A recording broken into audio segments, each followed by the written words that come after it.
Mukunda jewellers మొట్టమొదటి factory outlet లో long హారాల పండుగ. ఈ ఆఫర్ నవంబర్ 8 నుండి 16 వరకు.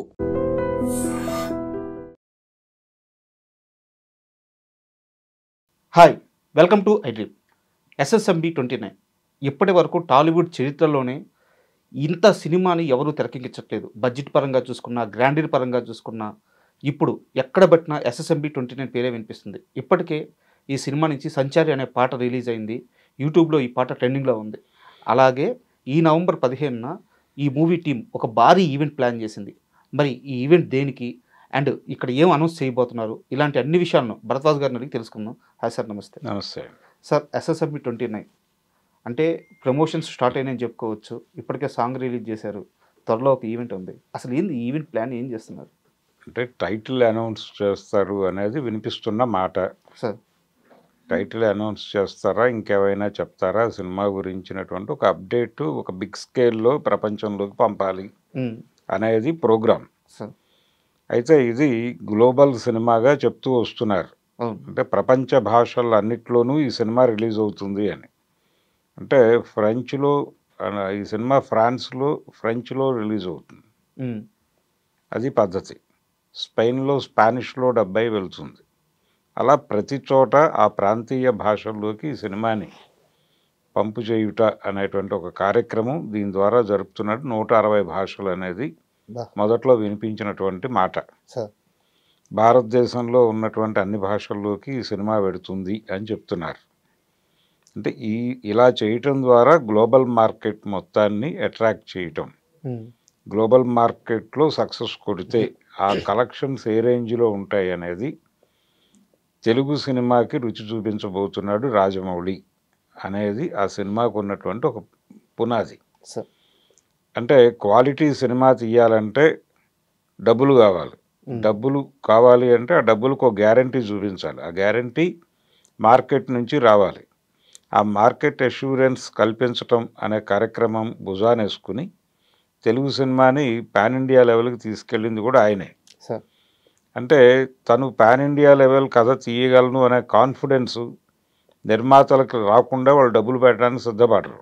అంతే కదా సార్. ఆ కాన్ఫిడెన్స్ ఇవ్వటం కోసం పునాది సినిమాగా ఆయన మగధీర తీశాడు. మగధీర తీసి ఈ రేంజ్ కథలు నేను హ్యాండిల్ చేయగలను అని ఒక పాస్పోర్ట్ సినిమా అది. ఆ పాస్పోర్ట్ పట్టుకుని ఆయన ఇండియా మార్కెట్కి ఎగబాకాడు, పాన్ ఇండియాగా మార్చాడు. తర్వాత మొత్తం అందరు హీరోలు పాన్ ఇండియా కథలు తప్ప మామూలు కథలు వినడానికి ఇష్టపడినటువంటి ఒక పరిస్థితి తీసుకొచ్చాడు ఆయన బాహుబలితో. ఇప్పుడు ప్రపంచ మార్కెట్లోకి తెలుగు సినిమాని తీసుకెళ్తున్నాడు. ఈ సినిమా ద్వారా తీసుకువెళ్ళటం ద్వారా ప్రపంచ మార్కెట్ ఆ వసూళ్ల రుచి చూపించడం ద్వారా ఇప్పుడు తెలుగు హీరోల మనసులన్నిటినీ గ్లోబల్ మార్కెట్లోకి తీసుకెళ్ళబోతున్నాడు. అలా ఇది ఒక ట్రెండ్ సెట్ మూవీగా మారబోతోంది. మహేష్ బాబుతో చేస్తోంది. ఇది పార్ట్ 1, 2గా ఉంటుందా లేదా అనేది క్లారిటీ లేదు ఇప్పటిదాకా. మేబీ రేపు జరిగే ఈవెంట్లో ఆ క్లారిటీ ఏమన్నా ఇచ్చే ప్రయత్నం చేస్తారేమో తెలియదు. అయితే మొన్న రిలీజ్ అయినటువంటి పాట సంచారి, ఆ సంచారి అనేటువంటి పాట అంటే ప్రపంచ సంచారి అన్న పద్ధతిలో పెడుతూ కొంత కథని చెప్పే వ్యవహారం కూడా నడిచింది దానిలో. ఆయన మృత్యువుకి ఎదురెళ్తాడు, ఇవన్నీ నడిచినాయి దానిలో. అంటే ఒక రకంగా హీరోని టార్గెట్ చేసి హీరో గొప్పతనాన్ని చెబుతూ పాటలు పెట్టడం అనేది తెలుగు సినిమాలో చాలా కాలంగా ఉన్న సాంప్రదాయం. ఆ సాంప్రదాయంలో భాగంగానే కనిపించింది ఆ పాట. దాన్ని కొంచెం కీరవాణి గారు గ్లోబల్ లెవెల్లోనే కంపోజ్ చేశాడు. ఆయన్ని గ్లోబల్ లెవెల్లో ఆయనకి గుర్తింపు తీసుకురావడం కోసమే ఆస్కార్ కోసం అంత కష్టపడ్డారు వాళ్ళు. ఆ కష్టంలో భాగంగా కీరవాణి ఆల్రెడీ ఇంటర్నేషనల్ మార్కెట్లో ఉన్నాడు. అలాగే వాళ్ళు రకరకాల పత్రికల నుంచి కూడా అవార్డులు స్వీకరించారు అమెరికాలో. అవన్నీ స్వీకరించడం ద్వారా రాజమౌళి ఆయన టీము గ్లోబల్ ఏరియాలో కొంత పాపులారిటీని సంపాదించుకున్నారు. ఇప్పుడు ఆ పునాది మీద ఈ సినిమాని ముందుకు నడిపించాలి. ఆ నడిపించటం కోసం వాళ్ళు చేసినటువంటి పాట జనాలకు కనెక్ట్ అయింది బాగానే. శృతి హాసన్ పాడినటువంటి పాట అది. అంటే ఆ పిచ్ దానికోసం వాళ్ళు తీసుకున్నారు. హిందీ మార్కెట్కి, తమిళ మార్కెట్కి కనెక్ట్ అవటం అనే ప్రోగ్రాం కూడా ఉంటుంది దీనిలో. శృతి హాసన్ని తీసుకోవటం వెనకాల ఉద్దేశాలు అవి అయి ఉండొచ్చు.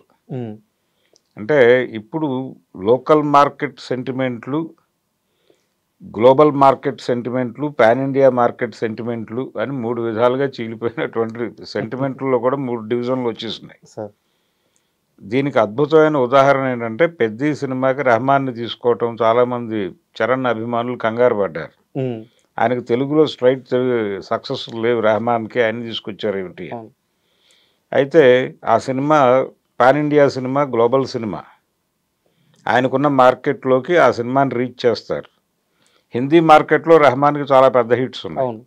హిందీ మార్కెట్ను కొట్టడం ప్రోగ్రాం కాబట్టి రెహమాన్ అనివార్యంగా ఉంటాడు ఆ సినిమాకి అనే పద్ధతిలో ఆలోచిస్తే అది ఇబ్బంది కాదు. అక్కడ సక్సెస్ఫుల్ కాంబోనే. ఆయన సక్సెస్ఫుల్ మ్యూజిక్ డైరెక్టర్ ఎక్కడ, హిందీ మార్కెట్లో. సో హిందీ మార్కెట్లో సినిమా ఎక్కేస్తే ఆటోమేటిక్గా తెలుగు మార్కెట్లో ఎక్కేస్తుంది అనేటువంటి లాజిక్కి ఎదురు మాట్లాడే అవకాశం ఎవరికి లేదు. అంతే కదా. సో అది ఆ పరిస్థితి. అలా ఇది ప్రపంచ మార్కెట్ సినిమా. సో ఇక్కడ కీరవాణి ఈయన ఆస్కార్, ఈయనకు ఒక స్ట్రైచర్ని ఆల్రెడీ బిల్డ్ చేశారు. అంటే ఈ సినిమాకి ఇంత బలమైన పునాదిని నిర్మించాడు ఆయన రాజమౌళి ముందు నుంచే ప్లాన్. అంతే. ఆయన సినిమా ఆలోచన, మార్కెట్ రెండు ఒకేసారి మొదలవుతాయి. ఓకే. అలా మొదలైనటువంటి సినిమా ఇది మహేష్ బాబుతో చేయబోతున్న సినిమా. ఈ సినిమాకి సంబంధించి టైటిల్ ఒకటి వారణాసి అనే టైటిల్ వినిపించింది కానీ అది కాదు అని ఇంకొక సినిమా ఏదో టైటిల్ అనౌన్స్ చేశారు వారణాసి పేరుతో.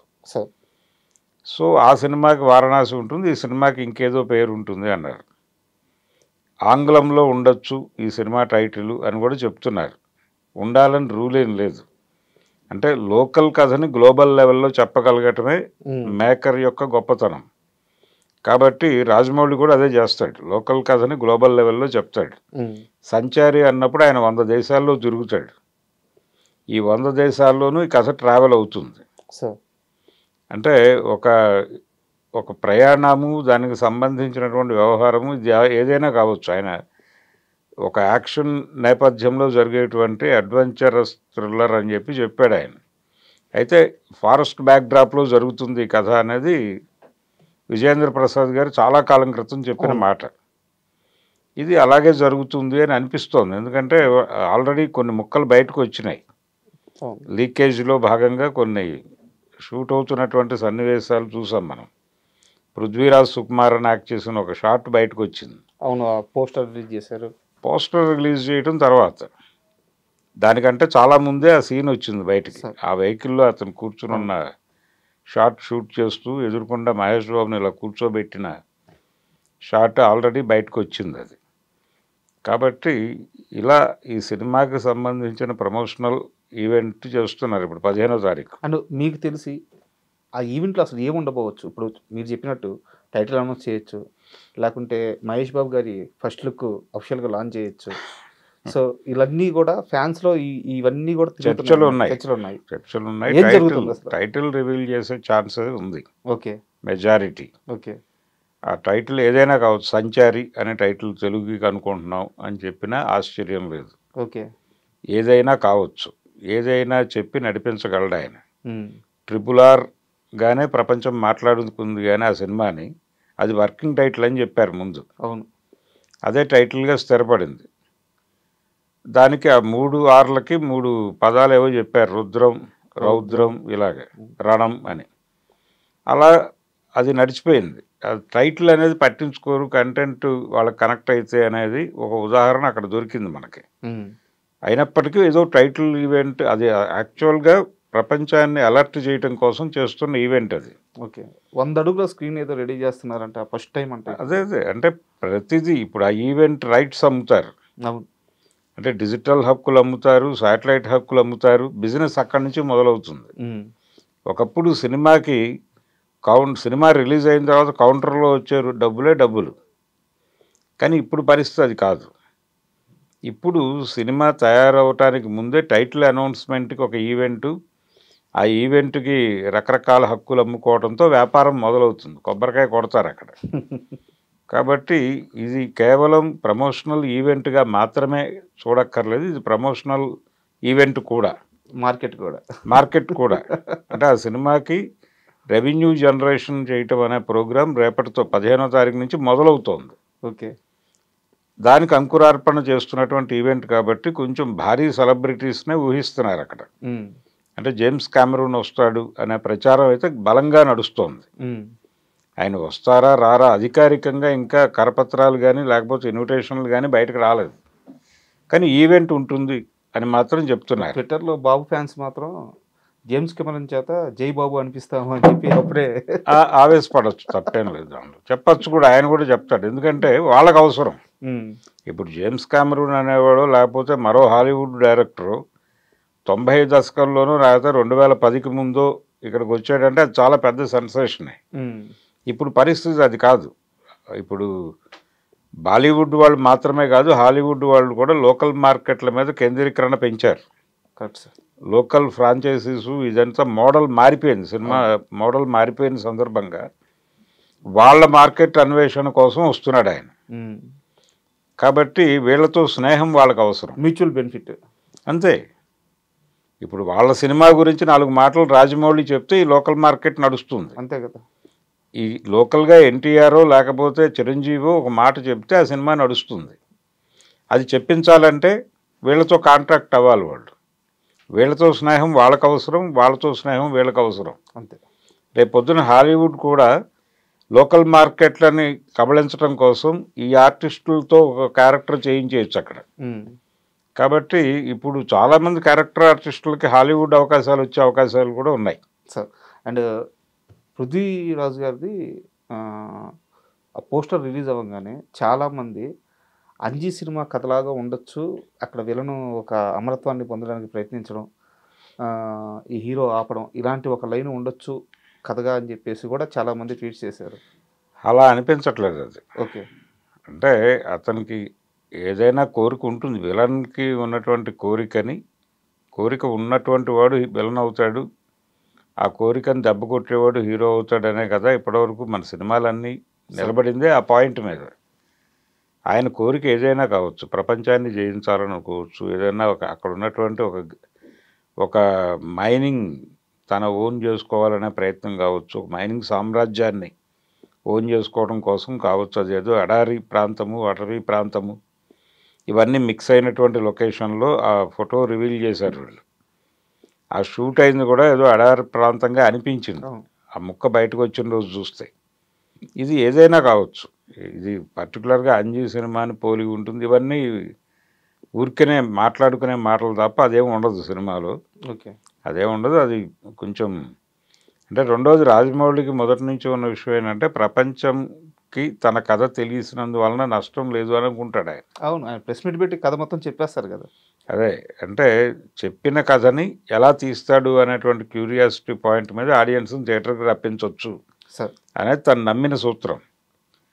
సెంట్రల్ ఐడియా ఏమిటనేదైనా చెప్పేస్తాడు ఆయన. కాబట్టి దీని గురించి దానికి కాపీ దీనికి ఇన్స్పిరేషన్ అనుకోనక్కర్లేదు. ఓకే, అనేక ఛాయలు కనిపించవచ్చు, అది పరిశోధించాల్సిన విషయం సినిమా రిలీజ్ అయిన తర్వాత. కానీ ఇప్పుడు టూ ఎర్లీ కూడా కాదు అసలు, అది కాదు. అది ఇది ఒక అడ్వెంచరస్ స్టోరీనే, అది కూడా adventurous స్టోరీనే.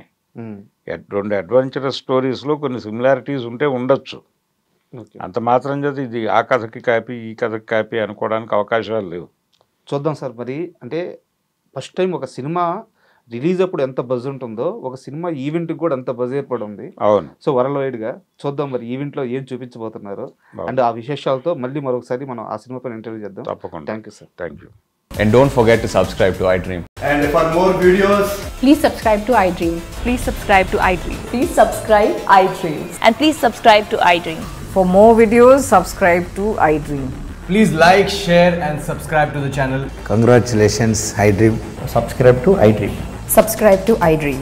So subscribe to iDream Media. iDream team andarki huge congratulations. Please subscribe iDream Media. Please subscribe to iDream. Subscribe iDream. Please subscribe to iDream. iDream అంటే నా కళల ఛానల్ను సబ్స్క్రైబ్ చేసుకున్న నోరు తిరుగుతలేదు, మీరైతే గంట గుర్తు కొట్టండి. For more such videos, please subscribe to iDream. Subscribe to iDream. Please subscribe to iDream. Please subscribe iDream Media. Please do subscribe to iDream. Please subscribe to iDream Media. For best entertainment and information, please subscribe iDream.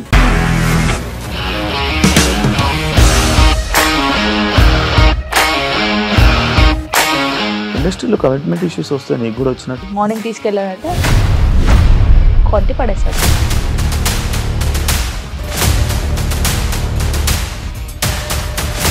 ఒక్కళ్ళు కూడా చూడలేదు ఈ cinema అని చెప్పడానికి కూడా చాలా ధైర్యం కావాలి. అది నిజం కదా, దాంట్లో ధైర్యం ఏంటి? ఇది నెక్స్ట్ డే ప్లేట్ మార్చేస్తే తప్పు కదా. As of now we are comfortable this అని నేను అనుకుంటున్నాను. రష్మిక గారిది మీది ఒకే ఊరు అంటే కదా. నీకు కోపం వచ్చిందంటే బాగా తిట్టేత్తరా? తిట్టేద్దామండి. నిజంగా గేమ్ ని ఎలా చేంజ్ చేయగలిగారు? ఏపీఎస్ఎఫ్సి వాళ్ళకి 6 నెలల్లో నేను 6 లక్షలు కట్టా. బిజినెస్ చేయాలనుకుంటే it is as difficult as riding a tiger.